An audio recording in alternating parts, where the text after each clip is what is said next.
Rimbunnya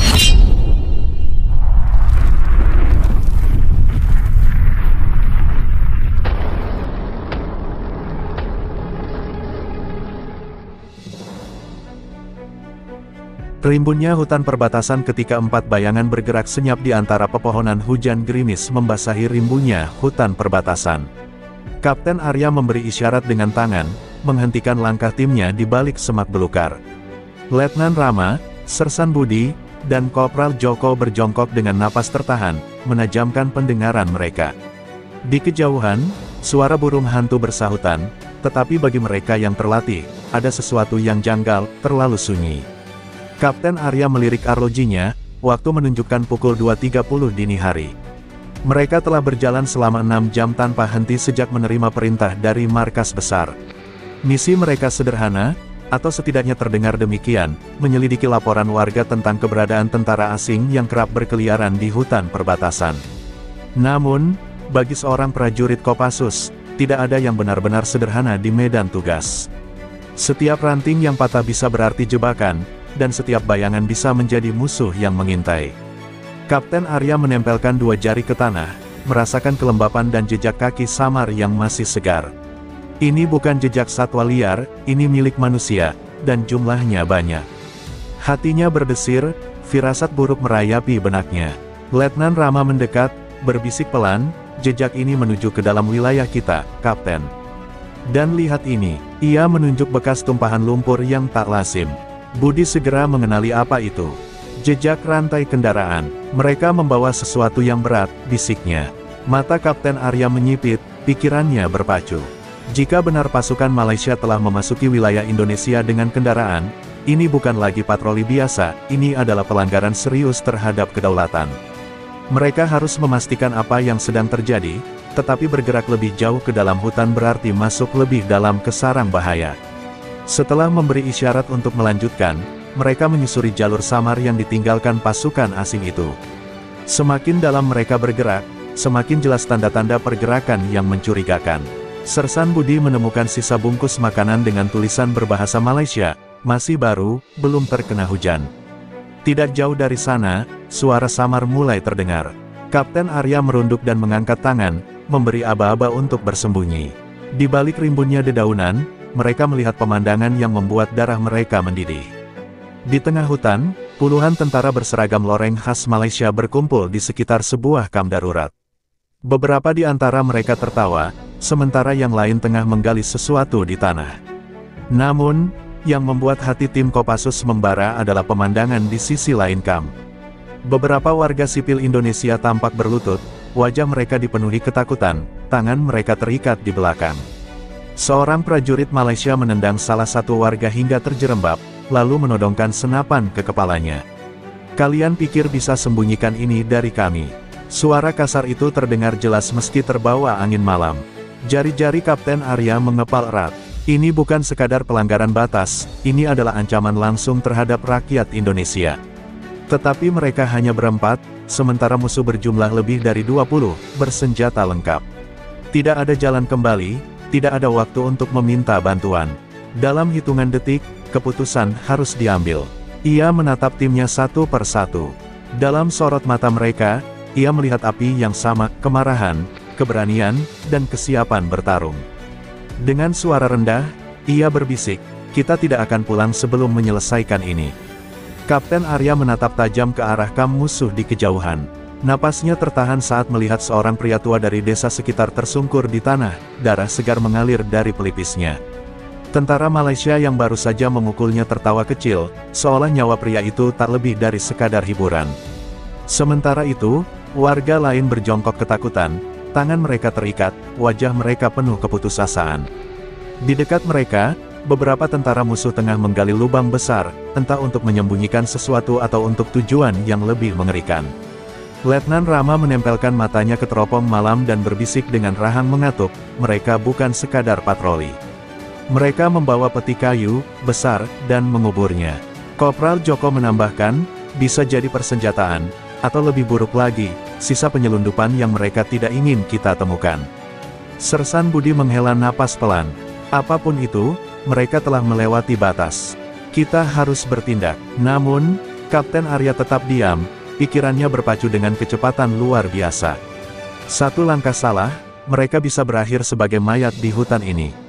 Tiba-tiba, salah satu warga yang ditawan, seorang pemuda dengan wajah penuh luka, menentang dengan suara gemetar, "Kalian tidak berhak di sini. Ini tanah kami." Seketika, seorang perwira Malaysia mencabut pistolnya dan menodongkan ke kepalanya. "Diam, atau kau tidak akan sempat melihat matahari besok." Ada kilatan kepuasan di matanya, seolah ia menikmati momen kekuasaan ini. Jari-jarinya sudah mulai menarik pelatuk. "Kapten, kita tidak bisa diam saja," bisik Letnan Rama, suaranya tegang menahan amarah. Kapten Arya mengepalkan tangan, menimbang situasi. Mereka kalah jumlah dan persenjataan, tapi jika mereka membiarkan ini terjadi, tidak hanya warga yang akan mati, kehormatan bangsa juga akan diinjak-injak. Dengan tatapan tajam, ia menoleh ke arah timnya dan berkata pelan namun penuh ketegasan, "Kita akan selamatkan mereka. Tapi bukan dengan gegabah. Kita buat mereka ketakutan sebelum mereka tahu apa yang menghantam mereka." Sersan Budi tersenyum tipis, memahami maksud Kapten Arya. "Perang gerilya." Kapten Arya mengangguk. "Kita bukan hanya 4 orang. Kita adalah bayangan. Kita buat mereka merasa dikejar oleh hutan ini." Kopral Joko menarik pisau komandonya, matanya berkilat penuh semangat. "Kita mulai dari mana, Kapten?" Kapten Arya menatap kembali ke arah kamp musuh, melihat celah di antara penjagaan mereka. Ia tahu bahwa dalam beberapa jam ke depan, tentara Malaysia itu akan mengalami mimpi buruk yang tak pernah mereka bayangkan. "Kita mulai dari ketakutan," katanya. "Kita jadikan mereka buruan sebelum mereka menyadari siapa sebenarnya yang mereka hadapi." Kabut tipis mulai menyelimuti hutan perbatasan, menciptakan bayangan yang bergerak seolah memiliki nyawa sendiri. Di antara rimbunnya dedaunan, Kapten Arya dan timnya bersembunyi, mengamati pergerakan musuh. Beberapa tentara Malaysia berjaga dengan senapan di tangan, tetapi mereka terlihat santai, terlalu percaya diri. Mereka mengira tidak ada yang akan berani melawan mereka di wilayah ini. Itu adalah kesalahan mereka. Dengan suara nyaris tak terdengar, Kapten Arya berbisik, "Kita pecah formasi. Buat mereka bingung. Gunakan hutan sebagai senjata." 3 prajuritnya mengangguk, lalu menghilang ke dalam kegelapan seperti bayangan malam. Kopral Joko adalah yang pertama bergerak. Ia meluncur di antara pepohonan dengan kecepatan hantu, menyelinap di belakang seorang penjaga yang sedang merokok. Dalam satu gerakan cepat dan senyap, pisau komandonya menembus leher musuh. Lelaki itu tak sempat berteriak, hanya sempat mendelik sebelum tubuhnya ambruk. Joko menurunkan mayat itu perlahan dan menyembunyikannya di semak-semak. Tidak jauh dari sana, Letnan Rama memutuskan jalur komunikasi mereka dengan memotong kabel radio. Sementara itu, Sersan Budi menebar ranjau jebakan menggunakan granat nanas yang dikaitkan dengan kawat halus. Mereka tidak butuh banyak peluru, mereka butuh kekacauan. Dari balik semak-semak, Kapten Arya mengamati saat seorang tentara Malaysia berjalan mendekati area jebakan. Dalam hitungan detik, terdengar suara klik, lalu ledakan kecil mengguncang malam. Tubuh prajurit itu terlempar ke udara, membuat rekan-rekannya berteriak panik. "Apa yang terjadi? Siaga, siaga!" teriak salah satu perwira Malaysia, tetapi sebelum mereka bisa merespons, Letnan Rama sudah menembakkan peluru peredam ke arah lampu-lampu kamp, membuat mereka semakin buta dalam kegelapan. Ketakutan mulai menjalar di antara pasukan musuh. Mereka menembak membabi buta ke arah bayangan, tetapi tidak ada yang mereka lihat. Sersan Budi melemparkan batu ke sisi lain hutan untuk menciptakan gangguan, sementara Kopral Joko bergerak cepat, menebas 2 musuh lagi dalam kesunyian. "Hantu, ini kerja hantu!" teriak salah seorang tentara Malaysia yang mulai kehilangan keberanian. Ketakutan mereka adalah senjata paling ampuh bagi Kopassus. Namun, serangan mereka tidak berjalan tanpa hambatan. Seorang musuh yang lebih waspada berhasil mendeteksi gerakan Letnan Rama dan menembaknya. Peluru mengenai bahunya, membuatnya jatuh ke tanah dengan erangan tertahan. "Rama kena," bisik Kapten Arya melalui radio kecilnya. Kopral Joko langsung bergerak untuk menarik Letnan Rama ke tempat aman sementara Sersan Budi menembakkan beberapa peluru untuk menutupi pergerakan mereka. Kini mereka tahu bahwa pertarungan ini tidak bisa lagi hanya dilakukan dalam bayang-bayang, mereka harus berhadapan langsung. Kapten Arya menggertakkan giginya, tidak ada jalan mundur. Dengan napas teratur, ia meraih granat asap dan melemparkannya ke tengah kamp musuh. Dalam hitungan detik, kabut putih pekat memenuhi udara, menciptakan kekacauan total. Saat musuh terbatuk-batuk dan kehilangan arah, Kapten Arya memberi aba-aba terakhir kepada timnya, "Kita selesaikan ini sekarang." Kabut asap membaur dengan embun malam, menciptakan pemandangan samar yang mencekam. Dari dalam pekatnya asap, suara teriakan kebingungan terdengar, disusul oleh tembakan liar yang tak tentu arah. Tentara Malaysia panik, mereka tidak tahu dari mana serangan datang. Kapten Arya bergerak cepat di tengah kekacauan, menghindari peluru yang berterbangan sambil menuntun timnya ke posisi strategis. Letnan Rama yang terluka sudah diamankan di balik pohon besar, sementara Sersan Budi dan Kopral Joko bersiap melancarkan serangan berikutnya. Mereka buta dalam asap ini. "Kita manfaatkan," bisik Kapten Arya tajam. Tiba-tiba, seorang tentara musuh muncul dari kabut, tepat di depan Kopral Joko. Mata mereka bertemu sejenak sebelum Joko bertindak lebih dulu, pisau komandonya menembus dada musuh, lalu dengan cepat ia membanting tubuhnya ke tanah agar tak menimbulkan suara. Namun, aksi itu memicu reaksi berantai. Salah satu tentara Malaysia lainnya melihatnya dan berteriak, "Di sana!" Tembakan membabi buta langsung dilepaskan ke arah Joko, memaksanya berlindung di balik akar pohon besar. Situasi menjadi semakin panas, dan Kapten Arya tahu mereka tidak bisa terus bermain di dalam bayangan. Saatnya menyerang secara langsung. Serang dari dua sisi. Perintah Kapten Arya. Sersan Budi langsung berlari zigzag sambil menembak, memberikan gangguan di sisi kiri kamp, sementara Kopral Joko bergerak dari kanan dengan granat di tangannya. "Hadiah buat kalian, bajingan," desis Joko sebelum melemparkan granat ke arah pusat pertahanan musuh. Boom! Ledakan mengguncang tanah, membalikkan meja, dan melemparkan beberapa musuh ke udara. Jeritan kesakitan terdengar, sementara sebagian lainnya berlari mencari perlindungan. Ini adalah momen yang mereka tunggu. Kapten Arya melesat ke tengah kamp, menyerbu dengan kecepatan yang mematikan. Dengan gerakan cepat, ia menembak seorang perwira musuh yang tengah mencoba menghubungi bantuan melalui radio. Letnan Rama, meski terluka, ikut serta dengan satu tangan menekan luka di bahunya dan tangan lainnya. Menggenggam pistol, ia menembak seorang tentara yang berusaha mengincar Kapten Arya dari belakang. "Aku masih bisa bertarung," gumamnya dengan napas tersengal. Kapten Arya hanya mengangguk, di medan perang, tidak ada waktu untuk simpati. Namun, pertempuran belum usai. Dari balik reruntuhan tenda markas, seorang tentara Malaysia yang lebih besar dan berotot maju dengan senapan otomatis, menembak deras ke arah mereka. Sersan Budi dan Kopral Joko langsung berlindung, sementara Kapten Arya dengan refleks luar biasa berguling ke samping dan membalas tembakan. Pelurunya mengenai bahu lawan, tetapi pria itu tetap berdiri, menggeram marah. "Anjing-anjing Indonesia, kalian mati di sini," bentaknya sambil menarik pisau besar dari pinggangnya dan menyerbu ke arah Arya. Kapten Arya tak mundur, ia menyimpan senjatanya dan menyambut lawannya dalam duel satu lawan satu yang brutal. Tangan mereka saling terkunci, tenaga mereka beradu. Pria Malaysia itu mencoba menikam Arya, tetapi dengan cekatan Arya menangkis, sebelum akhirnya berhasil menyerangkan pukulan keras ke rahang lawannya. Namun, musuh tidak menyerah begitu saja.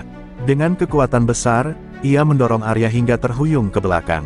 Saat pisau lawan hampir menghujam dadanya, Kapten Arya melakukan gerakan terakhir, memutar tubuhnya dan menusukkan belatinya tepat ke leher lawan. Pria itu tersentak, matanya membelalak sebelum akhirnya jatuh berlutut, darah mengalir deras dari lukanya. Dengan napas berat, Arya menarik pisaunya kembali dan menatap sekeliling. Kamp musuh porak-poranda, tetapi pertempuran belum benar-benar berakhir.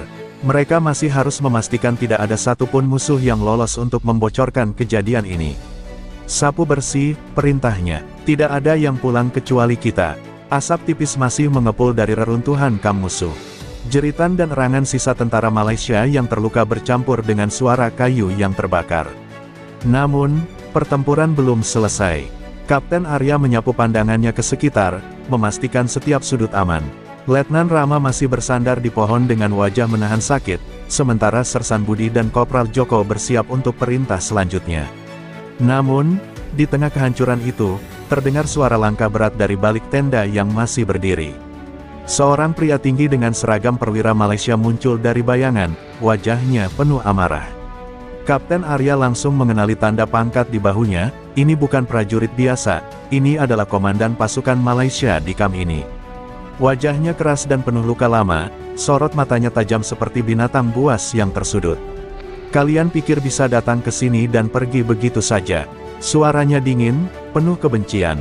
Dengan gerakan cepat, ia mengangkat senapan otomatisnya dan menembak ke arah Arya. Namun, Kapten Arya sudah bergerak lebih dulu, berguling ke samping dan berlindung di balik reruntuhan tenda. Peluru menghujam tanah di tempatnya berdiri beberapa detik lalu. Sersan Budi dan Kopral Joko hendak membantu, tetapi Kapten Arya memberi isyarat tegas, matanya tak lepas dari sang komandan. "Ini urusanku," katanya pelan. Sang komandan menyeringai. "Lawan yang layak," katanya sambil melempar senapannya ke tanah dan menarik pisau besar dari sarungnya. Kapten Arya melakukan hal yang sama, mencabut belatinya. Tidak ada senjata api, tidak ada taktik gerilya. Ini adalah duel hidup dan mati. Mereka berdua saling menerjang. Komandan Malaysia menyerang lebih dulu, mengayunkan pisaunya dengan kekuatan brutal. Arya menghindar dengan cekatan, tetapi satu tebasan sempat menggores lengannya. Rasa perih menyengat, tetapi ia tidak mundur. Ia balas menyerang dengan serangkaian tusukan cepat, memaksa lawannya mundur. Duel itu berlangsung sengit, dua prajurit elit bertarung di antara sisa-sisa pertempuran yang masih mengepul. Akhirnya, saat Komandan Malaysia melakukan tebasan lebar, Arya melihat celah. Dengan refleks luar biasa, ia menunduk dan berputar, menghindari serangan itu, lalu menusukkan belatinya tepat ke perut lawan. Sang komandan tersentak, matanya membelalak tak percaya. Kapten Arya menarik pisaunya dengan kasar, membuat darah menyembur. Lawannya berlutut, tangannya gemetar memegang lukanya yang menganga. Dengan napas tersengal, ia menatap Arya untuk terakhir kalinya sebelum akhirnya ambruk, tak bernyawa. Keheningan menyelimuti sejenak. Kapten Arya menghapus darah dari pisaunya dan menarik napas panjang. Pertarungan telah usai, tetapi misi belum selesai. Hancurkan menara komunikasi. Pastikan tidak ada satupun dari mereka yang bisa meminta bantuan, perintahnya. Kopral Joko segera bergerak, menanam bahan peledak di menara komunikasi musuh. Beberapa detik kemudian, ledakan besar mengguncang hutan, menandakan akhir dari kamp musuh. Kapten Arya menatap kehancuran di depannya, lalu berbalik ke arah timnya. "Saatnya pulang. Kita sudah menyelesaikan tugas kita." Langit mulai terang di ufuk timur, menyinari sisa-sisa kamp musuh yang kini tinggal reruntuhan. Kapten Arya menghela napas panjang, menghapus darah di wajahnya dengan punggung tangan. Duelnya dengan Komandan Malaysia telah berakhir, dan timnya berhasil menghabisi pasukan yang tersisa. Namun, belum ada waktu untuk merayakan kemenangan. Dari kejauhan, suara gemuruh kendaraan berat terdengar, menandakan bahwa bala bantuan musuh sedang menuju ke arah mereka. "Kita harus keluar dari sini sekarang," seru Letnan Rama, masih menekan luka di bahunya. Kapten Arya dengan cepat menyusun rencana. "Lewat jalur sungai, kita bisa gunakan arus untuk menyamarkan jejak." Tanpa ragu, mereka mulai berlari meninggalkan kamp yang hancur. Di belakang mereka, suara mesin kendaraan semakin dekat, diiringi teriakan musuh yang menemukan mayat rekan-rekan mereka. "Mereka ada di sekitar sini. Cari dan bunuh mereka." Suara itu diikuti dengan tembakan liar yang memecah keheningan pagi. Pelarian mereka berubah menjadi perburuan mematikan. Sersan Budi dan Kopral Joko bergerak cepat, menembak balik untuk menahan pasukan yang mengejar. "Mereka semakin banyak, Kapten," seru Budi sambil mengisi ulang magazinnya. Arya menggertakkan gigi. Mereka hanya 4 orang, kelelahan setelah pertempuran panjang, sedangkan musuh terus berdatangan. Mereka tidak bisa bertarung terus-menerus, satu-satunya cara adalah melarikan diri dengan taktik cerdas. Kapten Arya menatap ke sungai deras di bawah jurang kecil yang mereka dekati. "Kita lompat," Letnan Rama tertegun. "Apa, itu gila, Kapten? Arusnya terlalu kuat." Namun, suara ledakan mortir di belakang mereka menghapus keraguan itu. "Kalau kita tetap di sini, kita mati." Tanpa menunggu jawaban, Kapten Arya melompat lebih dulu, tubuhnya terhempas ke dalam air yang deras. Sersan Budi dan Kopral Joko langsung menyusul tanpa berpikir 2 kali.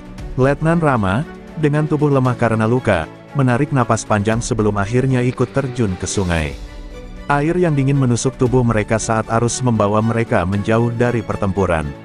Tembakan musuh terus terdengar di atas, tetapi mereka tak bisa berbuat apa-apa. Pasukan Malaysia hanya bisa melihat 4 prajurit Kopassus itu terbawa arus, lenyap di antara bebatuan dan rimbunnya hutan. "Kita tidak bisa mengejar mereka ke sungai. Terlalu berbahaya," teriak salah satu tentara Malaysia. Komandan pengganti yang baru tiba di lokasi menggeram marah. Mereka mungkin lolos sekarang, tapi ini belum selesai. Setelah beberapa menit terbawa arus, keempat prajurit itu akhirnya mencapai tepian sungai yang aman. Kapten Arya menarik diri ke darat, terengah-engah, lalu membantu Letnan Rama yang mulai kehilangan banyak darah. Kita berhasil, lolos, untuk sementara, gumam Kopral Joko. Sersan Budi menatap ke arah hutan yang masih gelap di seberang sungai. Sekarang kita harus kembali ke markas dan melaporkan semuanya. Kapten Arya mengangguk. Misi mereka belum selesai, tetapi mereka telah menunjukkan bahwa tidak ada yang bisa menginjak harga diri bangsa tanpa mendapat balasan. Sinar matahari mulai menembus pepohonan ketika Kapten Arya dan timnya bergerak melalui hutan yang lebat. Tubuh mereka basah kuyup setelah bertarung dengan derasnya arus sungai, tetapi mereka tidak punya waktu untuk beristirahat. Letnan Rama masih menahan luka di bahunya, wajahnya pucat karena kehilangan darah. Sersan Budi berjalan di sampingnya, siap membantunya jika ia tumbang sewaktu-waktu. "Berapa jauh lagi ke titik ekstraksi?" tanya Kopral Joko dengan suara parau. Kapten Arya melihat jam taktis di lengannya, lalu menjawab, "Sekitar 2 jam jalan kaki." "Kita harus tetap bergerak." Mereka melangkah dengan hati-hati, tetap waspada terhadap kemungkinan musuh yang mengejar. Di kejauhan, mereka masih bisa mendengar suara helikopter Malaysia yang berpatroli, mencari mereka. Kapten Arya memberi isyarat agar timnya merunduk dan bersembunyi di bawah rimbunnya semak-semak saat salah satu helikopter melewati mereka. Napas mereka tertahan. Jika ketahuan sekarang, tidak ada jalan keluar. Namun, keberuntungan masih berpihak pada mereka. Helikopter itu terbang menjauh, kembali ke arah kamp yang telah mereka hancurkan. Setelah memastikan keadaan aman, mereka kembali melanjutkan perjalanan. Di tengah perjalanan, Letnan Rama mulai goyah. Sersan Budi segera menangkapnya sebelum ia jatuh. "Kita harus cepat, Kapten. Dia tidak akan bertahan lama," kata Budi dengan nada cemas. Kapten Arya mengangguk, lalu merogoh radio darurat di rompinya. "Elang hitam, di sini Serigala. Kami mendekati titik ekstraksi. Butuh evakuasi medis segera," katanya dengan suara tegas namun pelan. Beberapa detik sunyi, lalu suara dari radio menjawab, "Serigala, kami menerima. Bertahanlah, kami dalam perjalanan." Titik ekstraksi mereka adalah sebuah lapangan kecil tersembunyi di dalam hutan, cukup luas untuk helikopter mendarat. Saat mereka hampir tiba, suara deru baling-baling mulai terdengar di kejauhan. Namun, sebelum mereka bisa merasa lega, suara tembakan tiba-tiba meledak dari belakang mereka.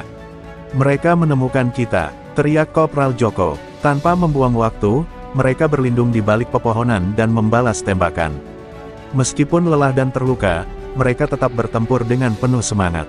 Helikopter TNI akhirnya muncul di atas mereka, membawa bala bantuan. Pasukan elit segera turun dengan tali dan memberikan tembakan perlindungan.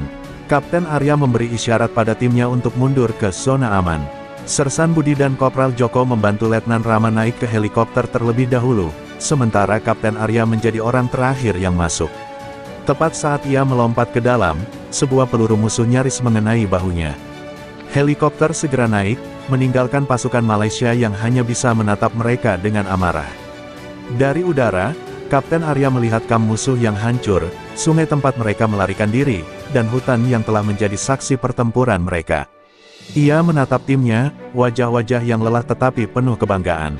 "Kita berhasil," gumamnya. Sersan Budi tersenyum lemah, sementara Kopral Joko menepuk bahu Letnan Rama yang kini sudah mendapatkan perawatan medis. Mereka kembali bukan hanya sebagai prajurit yang selamat, tetapi sebagai pahlawan yang telah menjaga kehormatan bangsa.